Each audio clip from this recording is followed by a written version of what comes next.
Hey, what's up, guys? This is Flo Frazier. Hey, and this is Sonia Fee. And this is the Frazier House Podcast, and this is episode 3.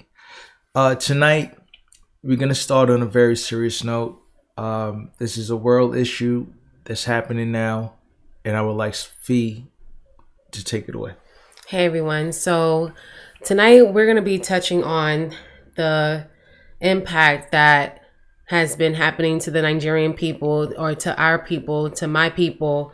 And it's been a nightmare just hearing of the different events and what's taking place, the killings and the robbery and the kidnapping and extorting. Yeah. And Endsars is a movement that we're really taking seriously to make a change. We're going to be using our platforms to use our voice and bring awareness. So for those who don't know, Endsars is a Special Anti-Robbery Squad that was put in place to actually reduce the amount of torment and robberies and harm that was being put on our people. Murder in Nigeria. But instead, they're actually doing the complete opposite. They're stopping the youth at checkpoints and extorting money from them, kidnapping them, and then having their families, pay ransom to let them free or to release them. They've been doing even worse, which is killing our people, killing innocent protesters, just tormenting the people, causing fear and intimidating them and just causing havoc. And it's just a nightmare, Thank God for social media, because I believe that's how we get our message and information across by the masses. Right. And believe it or not, using your voice is enough. Don't have anyone make you feel like you speaking up about such a important matter or social issue is not enough.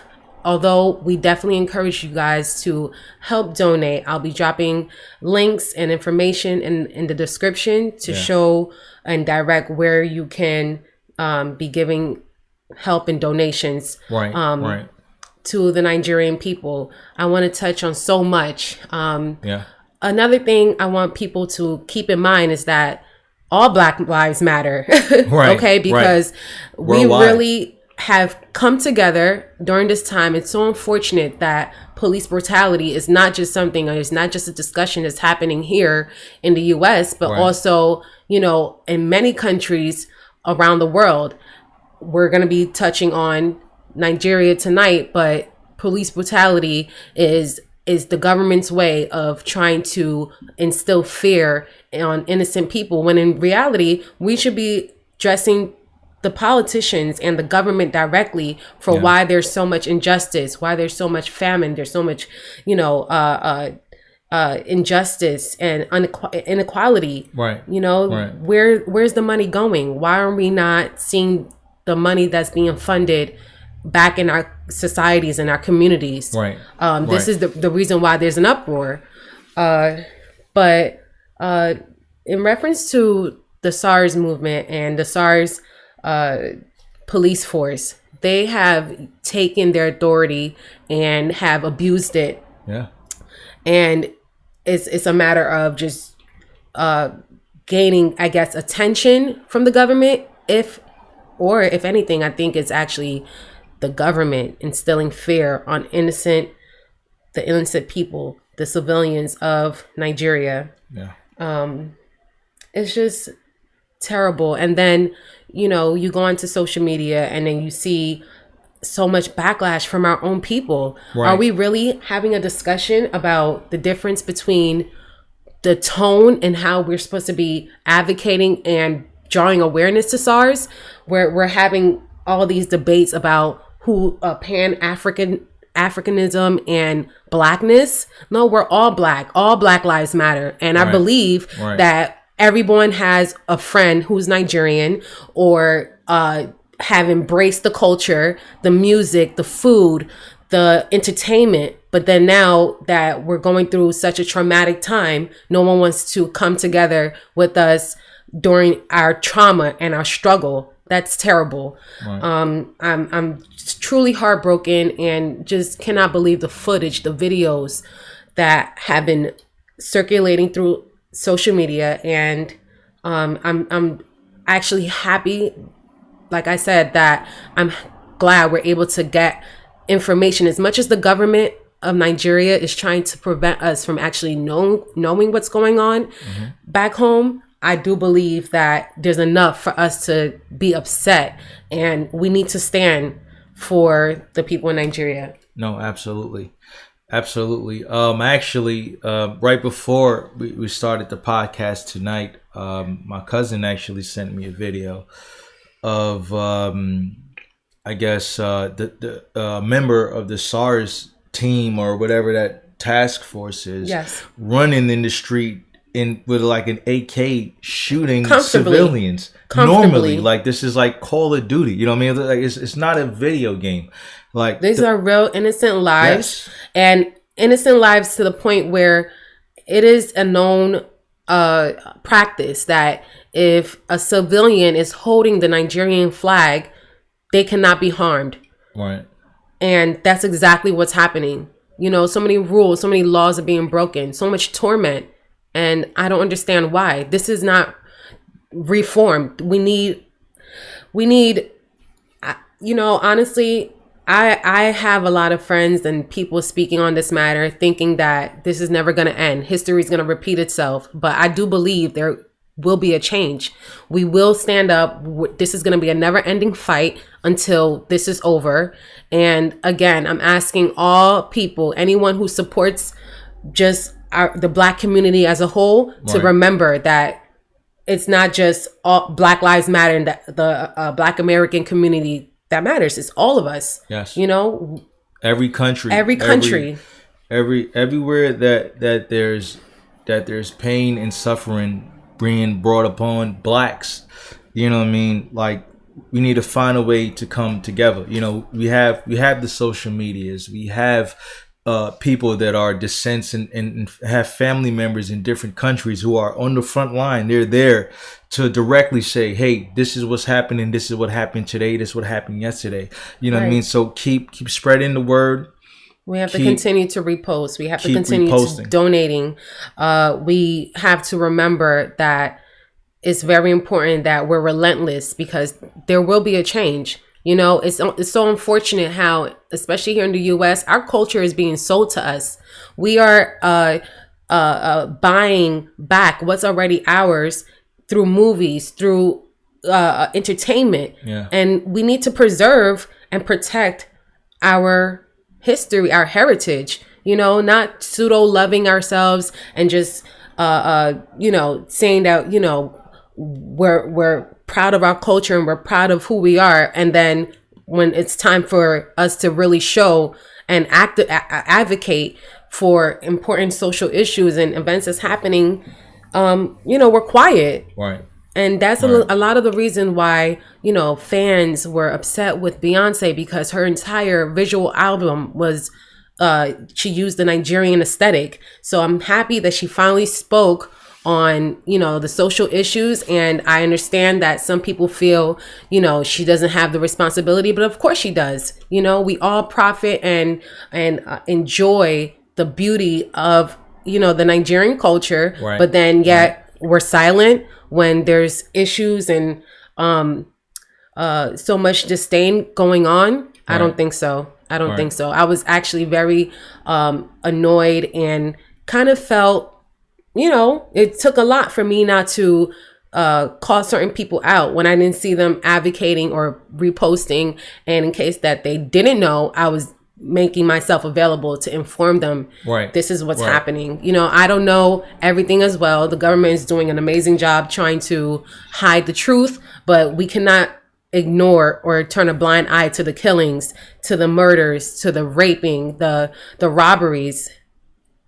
Something has to happen. Something has to change. And it's going to start from, you know, us collectively coming together, using our voices and our platforms to draw awareness and spread the word and donate.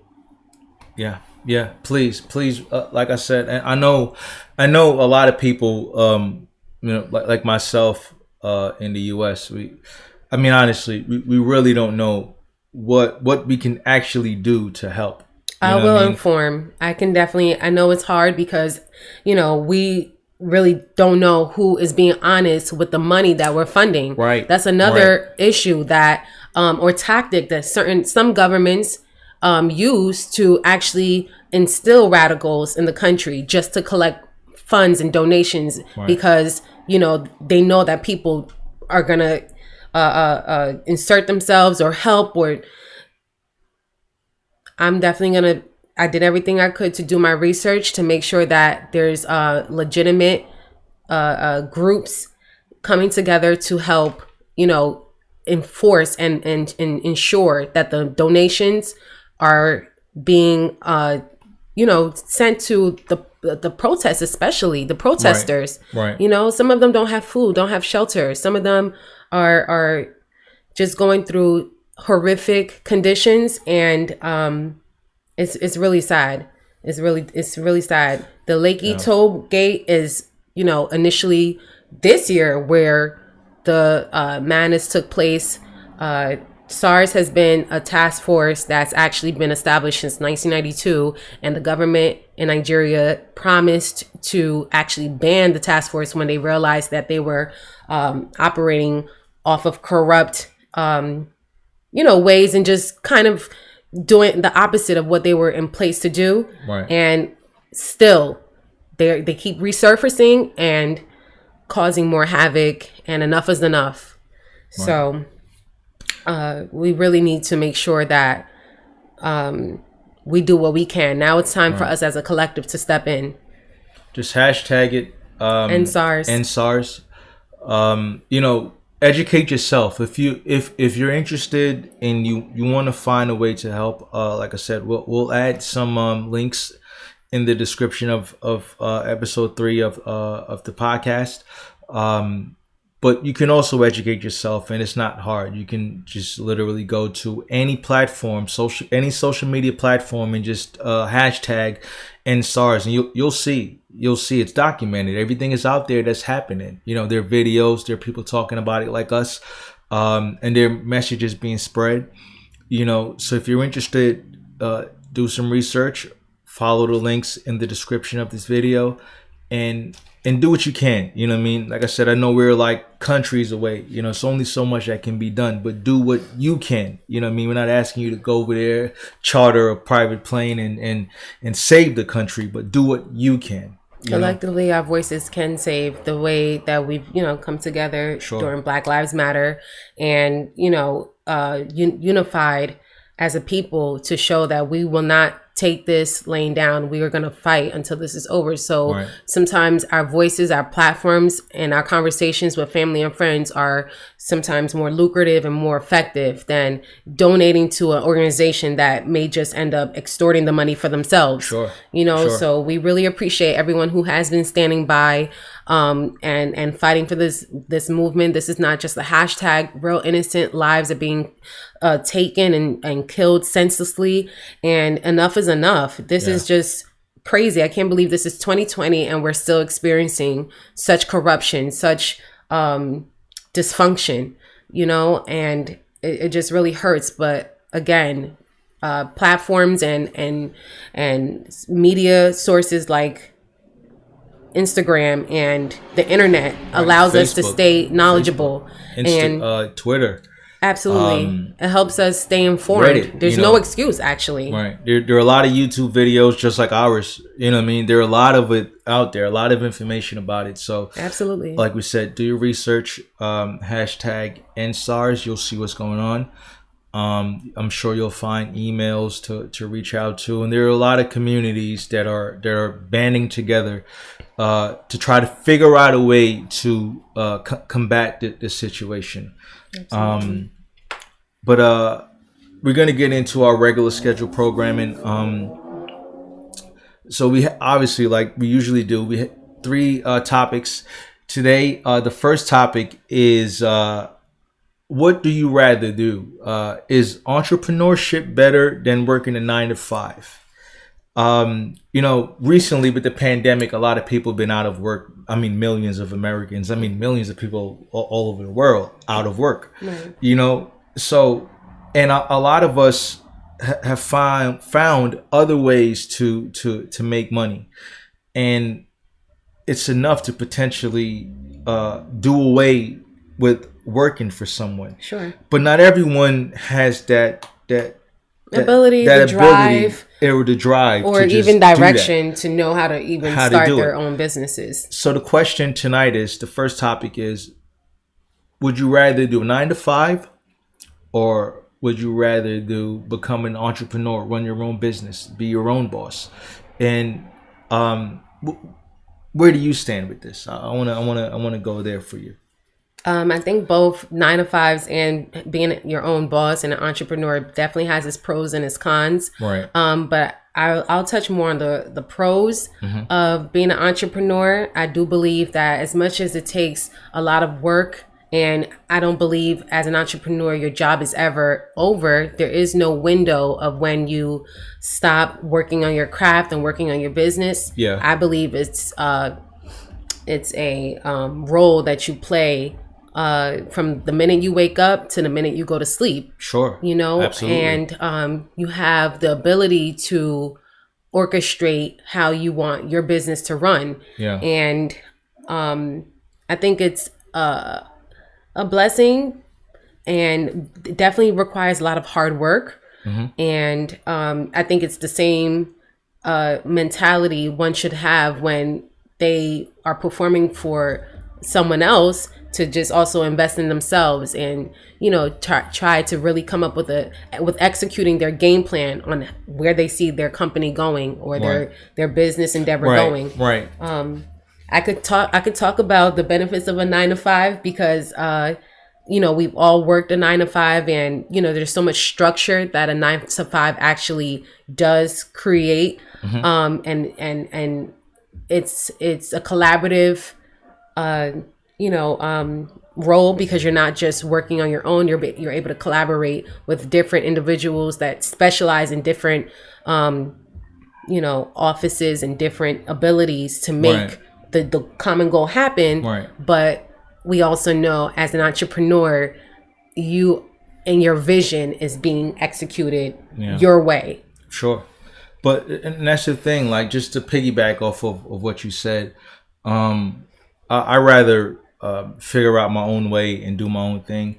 But you made a really important point that a lot of people that are trying to be their own bosses don't think about, right?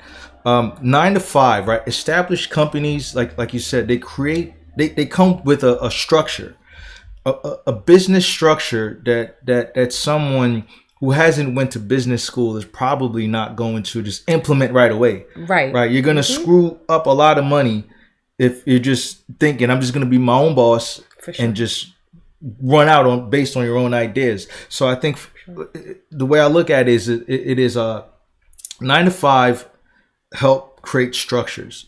If you didn't go to business school or college or whatever, for business, then you're not just going to stumble upon those structures. So I think working a 9-to-5 gives you the insight of how a business is run, should work, how it should work, the legalities of a business, and those type of things. Whether you should get an LLC or whatever. Those things are important to know. And a 9-to-5 come with those type of structures. So in my life, my plans is always been, let me get into an established business. Find out how they operate. How does it work? Okay.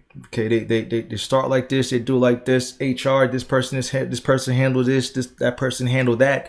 And then I slowly go into becoming an entrepreneur, where I'm running my own business, and I'm just piggybacking off of what I've learned from working at that job. Your extensive experience, right? You just transfer the experience from here to there, right? And you get your employees and you teach them the same workflow of what you've learned from that 9-to-5. So, like I said, everyone wants to be a boss. Well, most people think they want to be a boss until they understand what being a boss entails. Definitely. Right? However, if you're now for the first time trying to run a business and become an entrepreneur and so on and so forth, if you've never worked a 9-to-5 before, try it. Even if you're going to do it for part-time or whatever, try it. Just to have and understand how it works.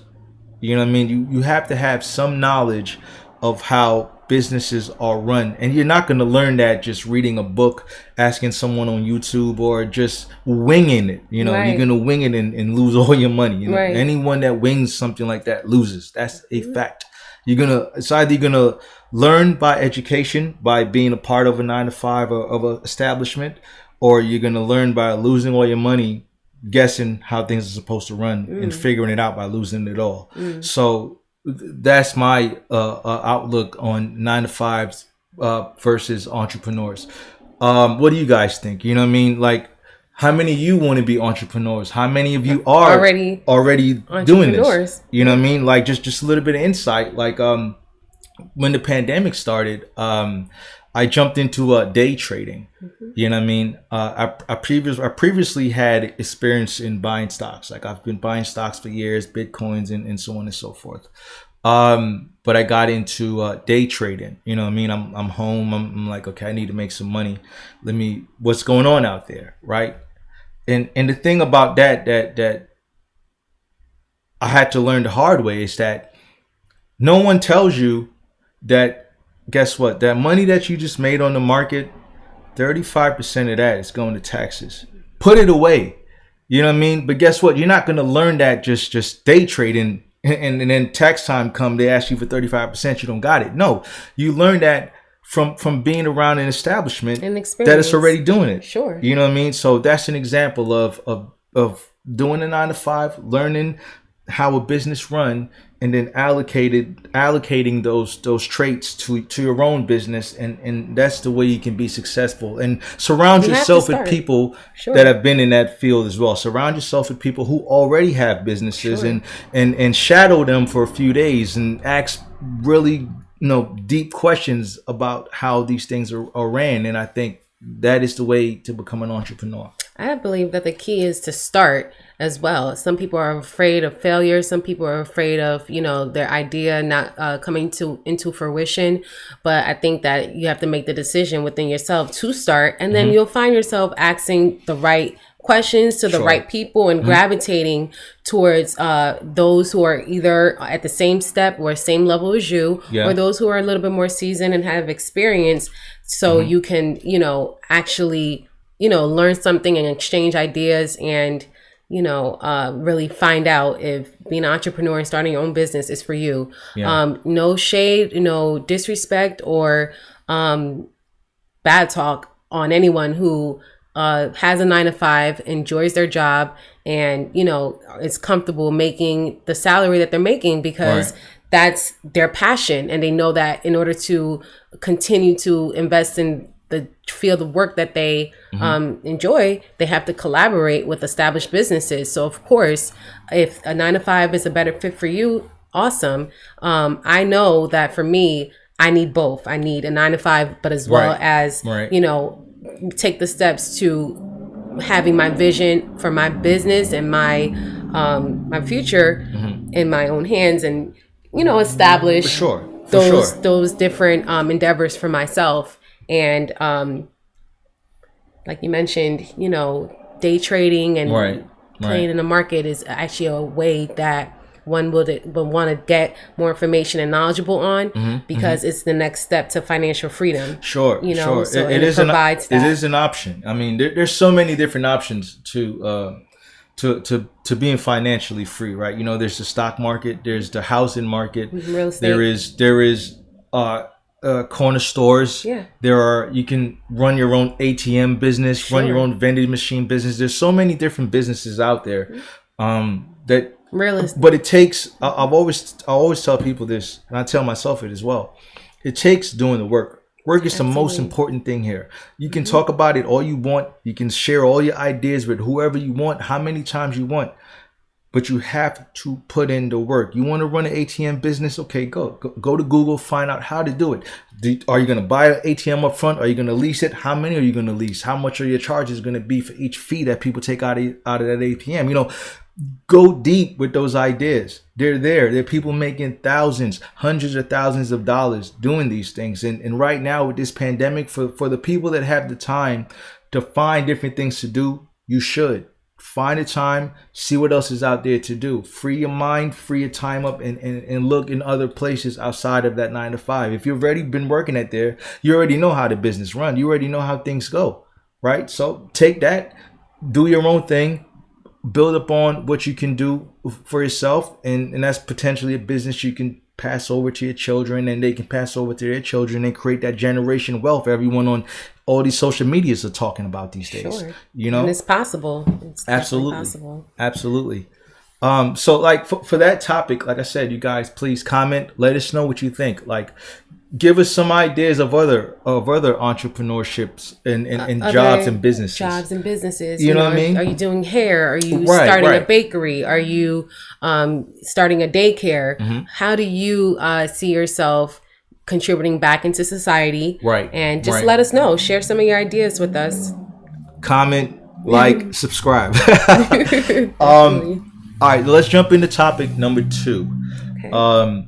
So this is one you brought up to me about, I think you mentioned parents in, what state was that? I believe it was Missouri. And parents were getting, or their children were getting penalized and expelled from schools because their parents wanted their children attending other schools remotely that they thought were better schools. Yeah. So I believe there was a family in Missouri mm-hmm. that their 2 children were expelled from a New York school mm-hmm. because they didn't come back home or come back to New York from their summer vacation after spending the majority of their summer in Missouri with family. And mm-hmm. then I guess the principal got wind that the 2 children were not in the state of New York while they were online, attending their classes remotely from home. That is the strangest, most bizarre twist to this whole adjustment to the children studying from home that I've heard. Mm-hmm. And I just couldn't believe it. Like, what accreditation or restrictions or rules or guidelines should families follow in order to attend class from a computer from their home? Right. That's total BS. And and the reason I say that is I'm someone who went to college completely online. Right. I went to Full Sail University in Florida. Mm-hmm. And I'm in New York. You know what I mean? So what difference does it make where I am? You know, for sure. But this is also a part of that redlining that people speak about. You know, this trying to stop people from getting the best of life. That, like, why can't a kid in Missouri go to an online school in New York? Right. It makes no sense. It makes no sense. Like, why would you want to bar a child off from their academics? Doing that work? And the student actually attended the school during the previous semester before the shutdown, and now that they haven't relocated back to what the family said, Missouri actually provided them a lot more peace. Mm-hmm. It was quieter. The environment was a lot healthier than where they were living in New York. Mm-hmm. And they still wanted to keep their child enrolled in the school, mm-hmm. but mm-hmm. it's a matter of the setting. And I just find it strange, because let's even talk about resources. What if by chance, again, not only just the environment adding to the betterment of their learning experience, but the actual computer, internet, family support. Maybe everyone had to relocate outside of where they normally live. And it's just unfortunate that the school can be so stringent at a time like this, when as a community, everyone's coming together to make sure, especially that the children are not falling too far off track and being taken away from the normal way that we've been brought up learning, which is being in a classroom and, getting the full stimulation of a classroom setting. You know what? It's so weird with these type of situations. What country? What people? Mayors and people in power go out of their way to make sure a child doesn't get the best of education. Like, that is the most out of control thing ever. Like, terrible. you would think that the people in power in this country would want the children of the next generation to be as smart as everyone else, or smarter than everyone else. Take them out of school. You do everything to make sure they're not able to excel. They don't have access to information. You try your best to make sure they learn nothing. And then they don't make learning fun, because we can't forget that we are trying to better the new generation, and children are stimulated and learn best when they're in an environment that they can be with their peers, right, and compete friendly, and be engaged in the material that's being taught to them. Right. And it's unfortunate, like things like resources and the computers and the environment that they're turning their homes into a classroom, and it's not easy even on the parents. I can only imagine. We've gotten so much, we've read so much and gotten so much feedback from just parents trying their best to teach their children and keep them engaged at home. Yeah. You know, a place where difficult. They're relaxing, a place where they're always known to be an environment to, of course, do homework and learn, but be able to relax and have fun with family. Right. Now it's turned into a totally different structure for them, and for the schools to make that more difficult, like you said. And I don't think it's I don't think it's usually the schools that are enforcing these regulations. You know, I think it's the people in power, the mayors, the governors, the politicians, those people that are saying, hey, you're from Missouri, you don't deserve to be learning New York's education like it's any better. We all living in the same country. This is why, there's so much division here. Outside of here, children in other countries are excelling faster than us. Sure. You know what I mean? Because they spend so much time trying to destroy the youth. I think it's like a jealousy thing. Like, these people that are getting older and are closer to death are so upset with the youth that they're trying to make sure they derail these kids from following the path. But this is the thing about path and destiny. There's nothing you or anyone else can do about it. Whatever that person or child is destined to be, they will be. You can try anything you want. It's never going to work. So stop wasting your time. Put your energy into something positive. The kids want to go to school, and wherever they want to go to school at remotely, let them do it.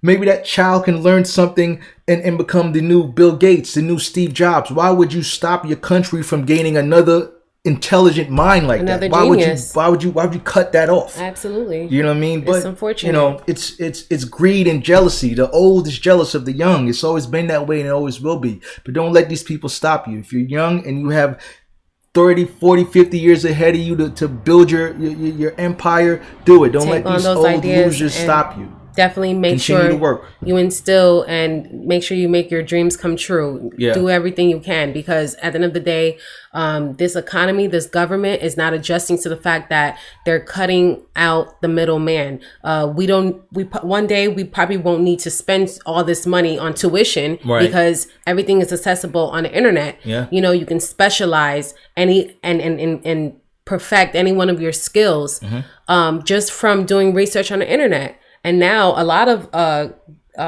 corporate and, everyday workers have also learned that, wow, a lot of the work that I can get done actually can be done from home. Maybe I don't need to sit in on a very redundant meeting when I can just actually communicate with my team via Zoom. This is the thing that bothers me about that thing, right? That point right there is that the more these corporations understand that, okay, I don't need 50 people sitting in this building, I can have them all work from home. Well, I don't need that building anymore. Okay, cool. Boom. Get rid of the real estate that they're leasing, right? So you get rid of that huge cost of having a facility for employees to sit in physically, right? Cool. Sit at home.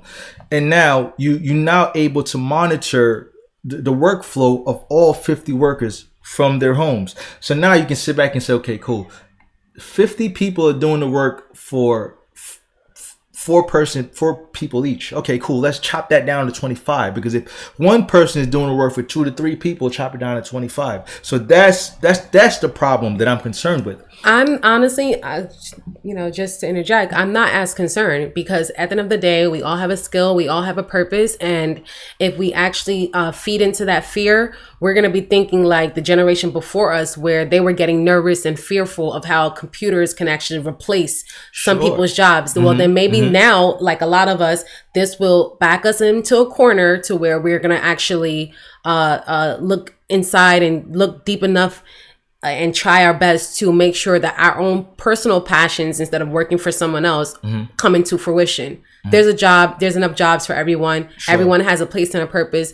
Not everyone can be a leader. Not everyone can be, content with just following someone. So sure. I believe that, as much as we do want to make sure that everyone and jobs are available, I think that as we're adapting to change, we're being more and more creative of how we're going to make sure that we can provide our services. And if it means that we're providing it from home, then okay. If it means that certain things are going to be downsized so more things can progress and be built and grow from the change, then that's how we're going to adapt. Absolutely. 100% agree with that. So I definitely see both sides for sure. Yeah. It's a extreme downsizing, but then it's also a growth spurt in, the entrepreneur industry, where everyone is looking a little closer to see how they can actually run their own businesses. Yeah. If you have an idea, you have something you want to exercise and try,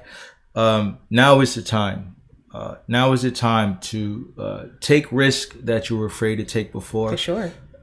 Jump out the window, like they say.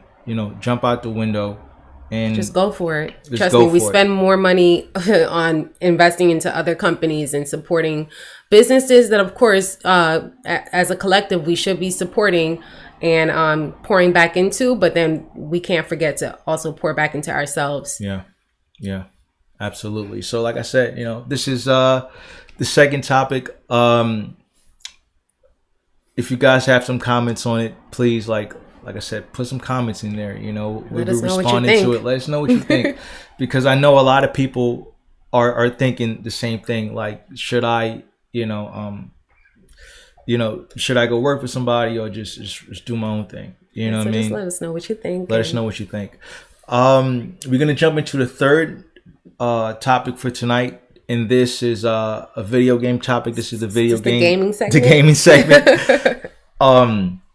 It's funny. I was speaking with my friend the other day. I always try to give you a little backstory, and we were speaking about female gamers in the gaming community. We were wondering, man, why aren't there enough female gamers? So, are there, from your perspective, what are the women in the gaming industry? What roles are they playing? Are they being accepted? They're not being accepted. Interesting. When it comes to esports is the top tier, the professional level of gaming. Okay. I don't know of any female gamers that's dominating or crushing the industry. I don't know of any at all. Oh wow. I could be wrong. If you know of some, put them in there, tag them, let me know. Let us know. Put me on. But and it's something that made me, not bothered me, but it made me wonder, why is that? And he, he did some research and he reached out to a few gamers, female gamers, and they mentioned that their rebuttal, not a rebuttal, they weren't arguing, but what they said was, the video game industry is so dominated by male figures that it's so hard as a woman to get in, right? Interesting. Now, when I go to Twitch and I stream and I see other streamers, and I'll specifically look for females. Usually the females have to sell sex, in a sense. The biggest ones are the ones showing, up here and makeup, and they're sexy and they're wearing sexy things, which I understand. You got to do what you have to do. Interesting, but, why, to get the attention of the audience of these men, right?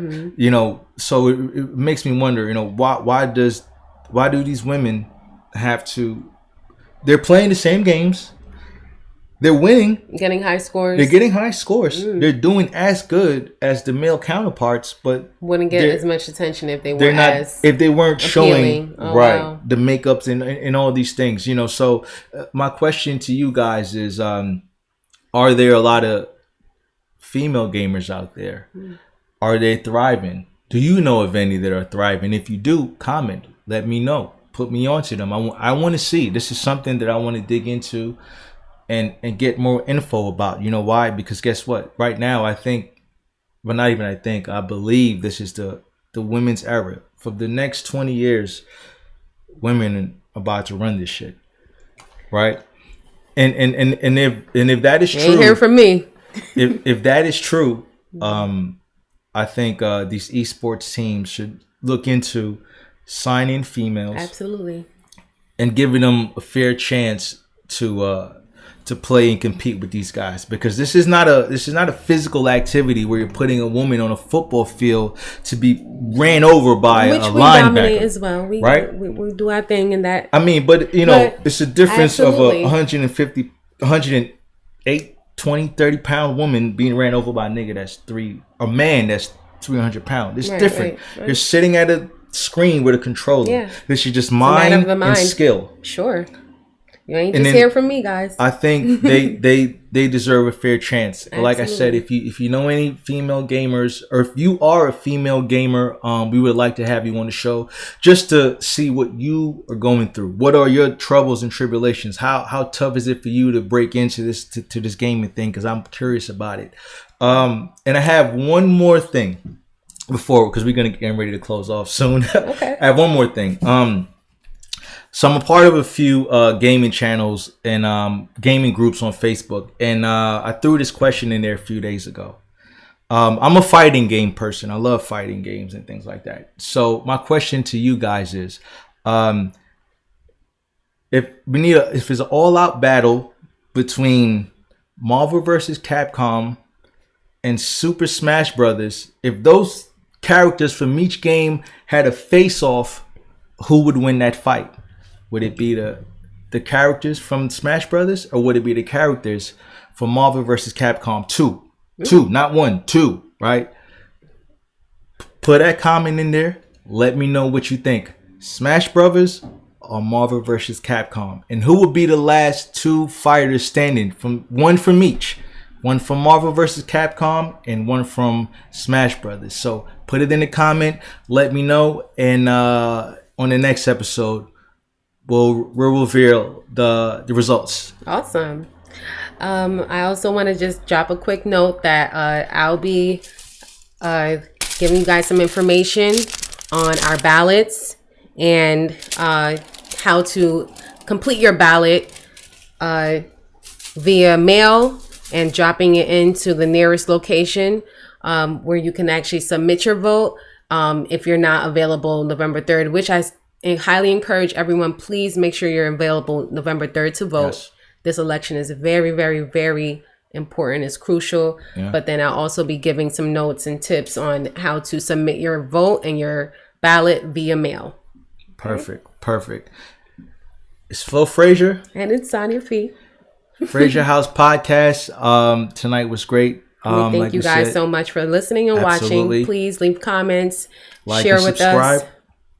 And we'll see you guys next week. Peace.